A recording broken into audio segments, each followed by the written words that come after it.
ఓం మహాగణాధిపతయే నమః. ఓం గురుభ్యో నమః. ఓం శ్రీమాత్రే నమః. పరమేశ్వర స్వరూపమైనటువంటి జ్యోతిష, వాస్తు మరియు ఇతర అనేకమైనటువంటి శాస్త్రములను మనకు అందించినటువంటి మహర్షులకి నమస్కారం. హయగ్రీవ హయగ్రీవ హయగ్రీవేతి యో వదేత్ తస్య నిస్సరతే వాణి జహ్నుకన్యా ప్రవాహవత్. అరుణాం కరుణాతరంగితాక్షీం ధృతపాశాంకుశపుష్పబాణచాపాం అనిమాదిభిరావృతాం మయూకైః అహమిత్యేవ విభావయే భవానీం. శ్రీమాత్రే నమః. ప్రేక్షకులకి ఆ లలితాంబిక అమ్మవారి యొక్క అనుగ్రహం పరిపూర్ణంగా కలగాలని మనస్ఫూర్తిగా కోరుకుంటూ మనం ఈరోజు చెప్పుకోబోయేటువంటి టాపిక్ ఏమిటి అంటే, ప్రతి ప్రాణి కూడా ఈ భూమి మీద జన్మిస్తుంది అంటే పుణ్యకర్మ పాపకర్మ రెండూ ఉంటాయి. అయితే మనము పూర్వజన్మల్లో చేసినటువంటి పుణ్యకర్మ చక్కగా దాని యొక్క ఫలితాన్ని ఇస్తూ ఉంటుంది. దాని గురించి ఎటువంటి బాధ లేదు ఎవరికి కూడా. కానీ పాపకర్మ అందరూ చేస్తారు. భూమి మీద పుట్టిన ప్రతి ప్రాణి అందరూ చేస్తారండి. వీళ్ళు చెయ్యరు అనేటువంటిది ఉండదు. కేవలం ఆ మహావిష్ణు అవతారాలకు తప్ప. మహావిష్ణువు కానీ అవతార రూపంలో వస్తుంటారు చూసారు. కొంతమంది సిద్ధులు కానివ్వండి, కొంతమంది యక్షులు కానివ్వండి, గంధర్వులు అంటే వీళ్ళందరూ కొన్నిసార్లు ఇప్పుడు మనకి అష్టవసువుల్లో అతను ఏదో చేశారని భూమి మీదకి వచ్చారు. అలా ఏంటంటే కొన్నిసార్లు వాళ్ళు కూడా భూమి మీదకి రావడం జరుగుతుంది. బట్ ఆ యొక్క భగవంతుడు రావడానికి, మిగతా జీవకోటి మొత్తం ప్రాణి ఏదైతుందో రావడానికి చాలా డిఫరెన్స్ ఉంటుంది. ఎందుకంటే పాప పుణ్య కర్మ అనుభవించడానికి భూమి మీదకి వస్తాడు. అలా ప్రతి లగ్నానికి ఒక మనిషి ఒక లగ్నంలో జన్మించాడు, ఒక జీవి ఒక లగ్నంలో జన్మించింది అంటే పూర్వజన్మ కర్మ ఇది చేసి ఉంటాడు. అందుకే ఈ జన్మలో దీనికి సంబంధించినటువంటిది ఇబ్బంది పడుతున్నాడు అనేటువంటిది ఉంటుంది. అది ఏమిటి, దాన్ని ఎలా తగ్గించుకోవాలి, దాని ఏ కర్మ చేత దాన్ని క్లియర్ చేసుకుంటే మనం ఈ జన్మలో చేసేటువంటి ప్రయత్నం ముందుకు వెళ్తుంది అనేటువంటి దాని గురించి మనం తెలుసుకుందాం. అదేవిధంగా ఒక్కొక్కసారి మనం ఎన్ని పూజల ప్రయత్నాలు చేస్తున్నా ఎందుకు మనకి ఆ పని అవ్వదు అనే విషయం కూడా నేను మీకు ఎండింగ్లో చెప్తాను. మరి లగ్నము, రాశి, నక్షత్రం ఏమీ తెలియని వారు కూడా ఎటువంటి పరిహారాలు చేసుకొని ఈ యొక్క పోయిన జన్మలో చేసుకున్నటువంటి కర్మను తగ్గించుకొని ఈ జన్మలో ఎలా ఆనందంగా ఉండాలనే విషయాన్ని కూడా చెప్తాను. లాస్ట్ వరకు వీడియో చూడండి. అయితే ఈ విషయాలు చెప్తుంది నేనైనప్పటికీ కూడా చెప్పేస్తుంది సాక్షాత్ లలిత అమ్మవారిగా భావిస్తూ ఒక్కొక్క లగ్నం గురించి మనం తెలుసుకుందాం.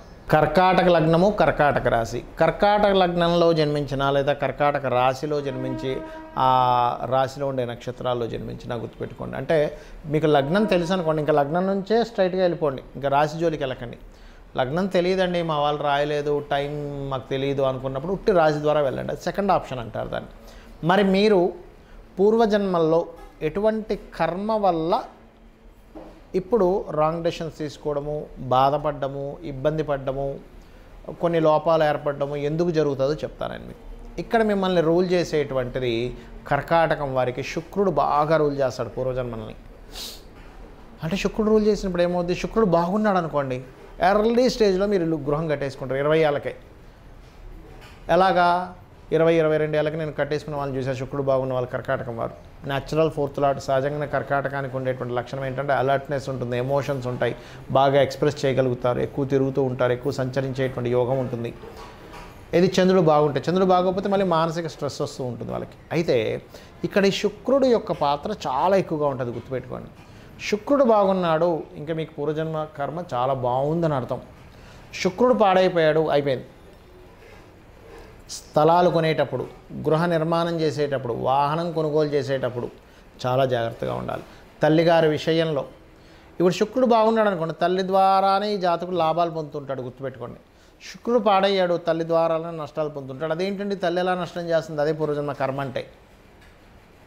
మనం ఏమనుకుంటామంటే అరే 1,000,000 మందికి తల్లి మంచి చేస్తే ఆ 1,00,000,000లో ఒకడికి ఎందుకు ఇలా జరుగుతుందంటే పూర్వజన్మల్లో తల్లిని ఏదో ఇబ్బంది పెట్టాడు.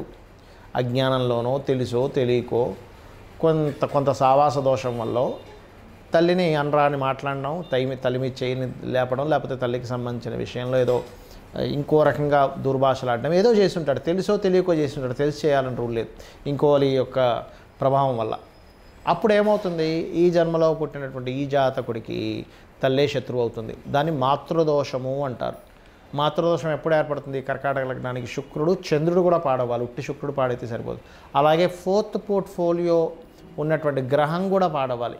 ఈ 3 పాడైతేనే మాతృదోషం రాదు. ఊరికే చంద్రుడు పాడైపోయి మాతృదోషం అనకూడదు. వాళ్ళకు ఒక్కోసారి చంద్రుడు పాడైతే మానసిక స్ట్రెస్ ఉండొచ్చు. అంతేగాని అలా కాదు. దానికి తగ్గట్టుగా దశలు కూడా రావాలి. అంటే ఏమిటి, ఇక్కడ చంద్రుడు శుక్రుడు ఈజ్ మోస్ట్ చాలా పెద్ద రోల్ ప్లే చేస్తుంది కర్కాటకం వారికి. అలాంటప్పుడు చంద్రుడు పాడయ్యాడు, శుక్రుడు పాడయ్యాడు, మీరు తీసుకోవాల్సిన డెసిషన్ ఏమిటంటే లైఫ్లో వాహనాలు, గృహాలు, స్థలాలు మీ పేరు మీద ఉంచుకోకండి పాడైతే. ఎందుకంటే అవి ఆ కర్మ వాటి రూపంలోనే కనెక్ట్ అయ్యి వస్తాయి, గుర్తుపెట్టుకోండి. ఎందుకంటే నేను మీకు ఒక ఉదాహరణ చెప్తా. ఒక జాతకుడికి ఇట్లాగే చూసినప్పుడు, బాబు నువ్వు వాహనము, గృహము నీ పేరు మీద పెట్టుకోకు, నీ భార్య పేరు మీద పెట్టుకో, లేకపోతే నీ పిల్లల పేరు మీద పెట్టుకో అని చెప్పా. ఇవన్నీ నిజంగా అవుతాయా అనుకుని ఆయన ఏం చేశాడు, ఒక వెహికల్ కొన్నాడు. గుర్తుపెట్టుకోండి, వెహికల్ కొంటే ఆ వెహికల్ కాస్ట్ ఇంచుమించుగా 50 lakhs చేంజ్ ఉంది. అది ఎట్లా అంటే మీరు నమ్మరు, అసలు ఈయన ఎటువంటి తప్పిదము లేకుండా వాహనం ప్రమాదానికి గురయ్యి తర్వాత చాలా ఇబ్బంది పడడం జరిగింది. అదే కనుక అంటే ఎవరికైనా శుక్రుడు పాడయ్యాడు, ఎవరికైనా కాదు, ఓన్లీ కర్కాటక లగ్నం వారికి, అందరికీ నేను చెప్పట్లేదు, బాగా అర్థం చేసుకోండి. శుక్రుడు పాడైనప్పుడు వాహన సంబంధించిన విషయాల్లో వీళ్ళు భార్య పేరు మీద, పిల్లల పేర్ల మీద కనుక ఉంటే అప్పుడు ఇబ్బంది రాదు, గుర్తుపెట్టుకోండి. ఇది పాడైతే బాగుంటే మళ్ళీ వీళ్ళ పేర్ల మీదే ఉండాలి ఖచ్చితంగా, అందులో ఎటువంటి సందేహం లేదు. ఒకటే గుర్తుపెట్టుకోండి, ఒక మనిషికి ఒక హెల్త్ బాగాలేదు, ఒక వస్తువు తింటే బాగోదు, అప్పుడు ఆ వస్తువు తింటామా దూరం పెడతామా? దూరం పెడతాం, అంతే కదా. అలాగే మీ పూర్వజన్మ కర్మలో చేసినటువంటి కర్మ ద్వారా మీకు ఈ కాంబినేషన్లో పుట్టారు, అప్పుడు దాన్ని దూరంగా పెట్టాలి. లేకపోతే దాన్నే పట్టుకున్నారు, దాని మీదే పెట్టుకున్నారు మనసంతా, దాని మీదే వర్క్ చేస్తున్నారు, దాన్నే ప్రాణంగా భావిస్తున్నారు. అది పూర్వజన్మలో ఉన్నటువంటి పాపకర్మ. మీరు దాన్నే భావిస్తుంటే అది ఎక్కడికి తీసుకెళ్ళాలి అక్కడ తీసుకెళ్తుంది. కాబట్టి ఇది గుర్తుపెట్టుకోండి. మరి దీనికి పరిహారం ఏమిటి? కర్కాటకం వారికి సుబ్రహ్మణ్యేశ్వర స్వామి యొక్క ఆరాధన, హనుమాన్ ఆరాధన, లక్ష్మీ నరసింహస్వామి యొక్క ఆరాధన బ్రహ్మాండంగా పనిచేస్తుంది. దీంతోపాటు ప్రతి ఒక్కరు కూడా లలితా సహస్రనామాలు నిత్యం పఠనం చేయండి, దాని ద్వారా బాగుంటుంది. మరియు దీంతోపాటు బొబ్బర్లు ఎక్కువగా దానంగా ఇస్తూ ఉండండి. శుక్రగ్రహం దగ్గర, కుజగ్రహం దగ్గర దీపారాధన చేయండి, అన్ని విధాలా బాగుంటుంది. చంద్రుడి దగ్గర కూడా చేయండి, మరింత బాగుంటుంది. చాలామంది నన్ను అడుగుతుంటారు ఏంటంటే, ఏమంటే నేను రోజు లలితా సహస్రనామాలు చదువుతున్నాను, రోజు గుడికి వెళ్తున్నాను, నేను కోరుకుంటున్నాను, నాకు అప్పులు పోవాలనుకుంటున్నాను, అయినా నాకెందుకు పోవట్లేదని అడుగుతుంటారు. దీనికి మీకు సమాధానం చెప్తే మిగతా విషయాలు చెప్తాను. ఏమిటంటే ఇప్పుడు మీరు బాగా అర్థం చేసుకోండి, మనం ఒక 100 విషయాలు ఉంటే 100కి 99 క్లియర్ అయిపోయి ఆ ఒక్క విషయం మాత్రం మన జీవితం మొత్తం భగవంతుని కోరుతున్నా ఇవ్వట్లేదంటే దాని అర్థం ఏమిటంటే అమ్మవారికి మీకు దాన్ని అనుభవింపజేసి మీ యొక్క జీవితాన్ని మోక్షం ఇవ్వాలని దాని అర్థం అనమాట. అంటే ఎలా అంటే చిన్న ఎగ్జాంపుల్ చెప్తాను చూడండి. ఒక పిల్లవాడు ఉన్నాడు, ఆ పిల్లవాడు చిన్నప్పుడు ఎల్కేజీ యూకేజీ స్టేజెస్లో ఉన్నప్పుడు నేను వెళ్ళను ఏడుస్తూ ఉంటారు పిల్లలు. అప్పుడు తల్లి ఏం చేస్తుంది, నువ్వు వెళ్ళనన్నా తీసుకెళ్తుంది. ఇదేమిటి తల్లిని ఇంత అడుగుతున్నా ఎందుకు తీసుకెళ్తుంది అంటే తల్లికి తెలుసు వీడి స్కూల్కి వెళ్ళకపోతే ఆ పిల్లవాడు జీవితంలో పైకి రాడు. నువ్వు ఏడుస్తున్నా, బతిమిలాడినా, బామాడినా, అన్నం తిన్నన్నా, ఏమన్నా సరే కొట్టైనా తీసుకెళ్తుంది. ఇదే సిచ్యువేషన్ మన లైఫ్లో కూడా జరుగుతూ ఉంటుంది. ఎలా అంటే ఏమిటండి నేను టెంపుల్కి వెళ్ళాను, ఇన్ని కొబ్బరికాయలు కొట్టాను, ఇంత పూజలు చేశాను, అయినా నాకు ఈ సమస్య ఎందుకు పోవట్లేదు అంటే ఈ సమస్యని పెండింగ్ పెడితే నెక్స్ట్ మళ్ళీ ఇంకొన్ని జన్మలు ఎత్తాలి, అన్ని జన్మలు ఎత్తి మళ్ళీ అంత అనుభవించాలి. తన భక్తుడిగా తనకి ఇష్టం లేదు ఇన్ని జన్మలు ఎత్తి మళ్ళీ బాధపడ్డావు, ఈ జన్మలోనే దాన్ని తీసేసేయాలంటే ఇక్కడే అనుభవింపు చేసేద్దాం, కావాలంటే మనోశక్తిని ఇద్దాం, ధైర్యాన్ని ఇద్దాం అని అనుకోని ఏం చేస్తుంది అమ్మవారు ఆ రకంగా ఆ కర్మ తొలగించడానికి మనం ఎంత కోరినా సరే అది అవ్వనివ్వదు. ఎందుకంటే ఆవిడికి తెలుసు ఇంకొక 100 జన్మలు ఎత్తాలి, లేకపోతే ఇంకో 1000 జన్మలు ఎత్తాలి ఈ కర్మ తొలగించాలంటే. కాబట్టి ఆవిడ ఈ జన్మలోనే కంప్లీట్ చేస్తుంది. మీరు మహాభక్తులైతే కనుక ఇది పరిపూర్ణంగా నమ్మండి. ఇది సత్యము, ఇది అక్షర సత్యం. ఇది నేను చెప్తుంది కాదు, శాస్త్రాల్లో ఉన్నటువంటి విషయం నేను చెప్తుంది. ఇది గుర్తుపెట్టుకోండి. ఇక రెండో విషయం, మాకు నక్షత్రం తెలియదు, రాశి తెలియదు, లగ్నం తెలియదు, ఏమీ తెలియదు, నేనేం చేయాలి? ఒకటే గుర్తుపెట్టుకోండి, శాస్త్రంలో 3 రకాల పద్ధతులు ఉన్నాయి మన పూర్వజన్మ కర్మ తొలగించుకోవడానికి. ఒకటి సూర్య నమస్కారాలు. 100% మీకు సూర్య నమస్కారాలు చేసుకుంటే మీ లగ్నం ఏదైనా కానివ్వండి 100% అది క్లియర్ అవ్వవలసిందే. ఇక రెండవది లలితా సహస్రనామం యొక్క స్తోత్ర పఠనం మీరు చేయండి. 100% లలితా సహస్రనామాల స్తోత్ర పఠనం వల్ల 100% మీరు బయటపడగలుగుతారు. పూర్వజన్మ కర్మ దగ్ధమవుతుందంట. లలితా సహస్రనామాల్లోనే ఉంది ఈ విషయం. అందరూ చేయొచ్చు. చాలామందికి దీనికి ఒక సందేహం ఉంది, ఏమంటే నేను చేయొచ్చో చేయకూడదు, మేము ఫలానా దాంట్లో పుట్టాం దీంట్లో పుట్టాం. ఏం లేదు, అందరికీ అమ్మవారు ఒకటే. నామస్మరణ నామాలు అవన్నీ కాకపోతే గురువు దగ్గర చక్కగా అవి నేర్చుకొని చేయండి, తప్పులు పలక్కండి. లలితా సహస్రనామాల్లో ఒకటి ఉంది ఏంటంటే, ఒక్క నామం 1000 నామాలు కదా, సహస్రనామాలు అంటారు, సహస్ర రహస్యనామాలు అంటారు. అంటే రహస్యంగా అందులో బోల్డ్ అంత శక్తి ఉంది, వేదమంత్రంకి ఉండేటువంటి శక్తి దాంట్లో ఉంది. ఆ ఒక్క నామానికి అంటే కేవలం శ్రీమాత్రే నమః అనుకున్నారు, మీ పూర్వజన్మలో ఎన్ని వందల జన్మలు చేసినటువంటి పాపముని కూడా అది దగ్ధం చేసి ఇంకేమైనా మిగిలిందా అని అడుగుతుందట. అంత గొప్ప శక్తివంతమైనటువంటి లలితా సహస్రనామాలు అదొకటి. అలాగే ఏదైనా మీకు దగ్గరలో ఆలయాలు, క్షేత్రాలు ఉంటే అక్కడికి వెళ్ళి సేవ చేయండి. ఒళ్ళు వంచి అక్కడ ఏదైనా చెత్త ఉంది పడేసేస్తున్నారు, లేకపోతే అక్కడ ఏదైనా కొంతమందికి సహాయం కావాలి, వాళ్ళకి ఏదైనా కావాలి, ఆ సేవ చేయండి. ఆ టెంపుల్లో ఏదైనా మీ యొక్క సేవ చేయండి, డబ్బులు ఇచ్చి చేయడం కాదు, దాని ద్వారా కూడా మన కర్మ తొలగిపోతుందట. ఇది గుర్తుపెట్టుకోండి. అలాగే నేను మీకు ఇందాక ఒకటి అన్నా, ఒక్కొక్క గ్రహానికి ఒక్కొక్క దేవత సంబంధించినటువంటిది ఉంటుంది అని. రవి మీకు పాడు చేసే రాసుల్లో ఉన్నాడు అనుకోండి, అప్పుడు సూర్య నమస్కారాలు చేసుకోవడము, గోధుమ రవ్వ గోవుకి తినిపించడం చేయండి. చంద్రుడు పాడై మీ యొక్క రాసుల్లో, ఆ రాసులో ఏది ఇందాక నేను చెప్పాను, పూర్వజన్మ కర్మని ఇచ్చే రాసులు కొన్ని ఉంటాయని చెప్పాను. మీ లగ్నం నుంచి ఆ రాసుల్లో ఉంటే కనుక బియ్యం దానంగా ఇవ్వడము, గోవుకి బియ్యము బెల్లం కలిపినది తినిపిస్తూ ఉండండి.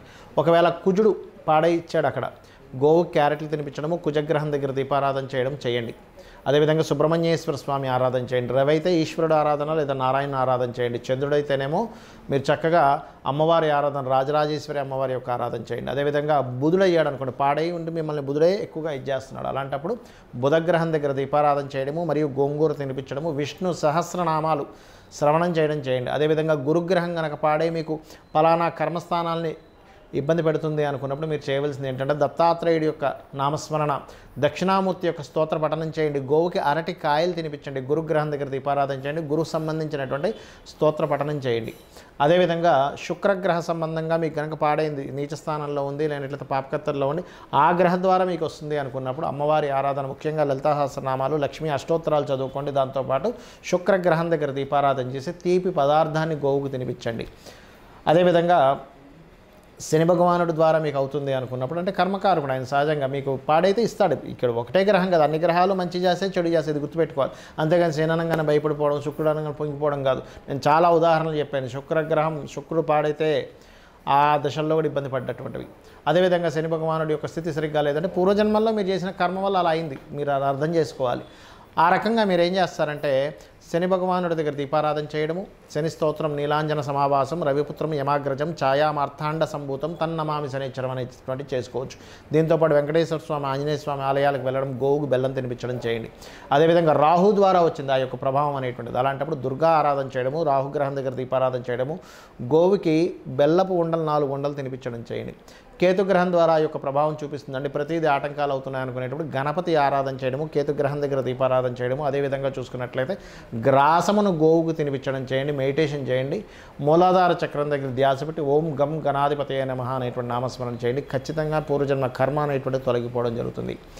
ఇవన్నీ మీరు చేసి మీ యొక్క జీవితాన్ని ఉద్ధరించుకుంటారని, మీకున్నటువంటి బాధలు తొలగించుకుంటారని మనస్ఫూర్తిగా కోరుకుంటూ, ఆ యొక్క అమ్మవారి అనుగ్రహం కూడా మీకు పరిపూర్ణంగా ఉండాలని కోరుకుంటూ, శ్రీమాత్రే నమః.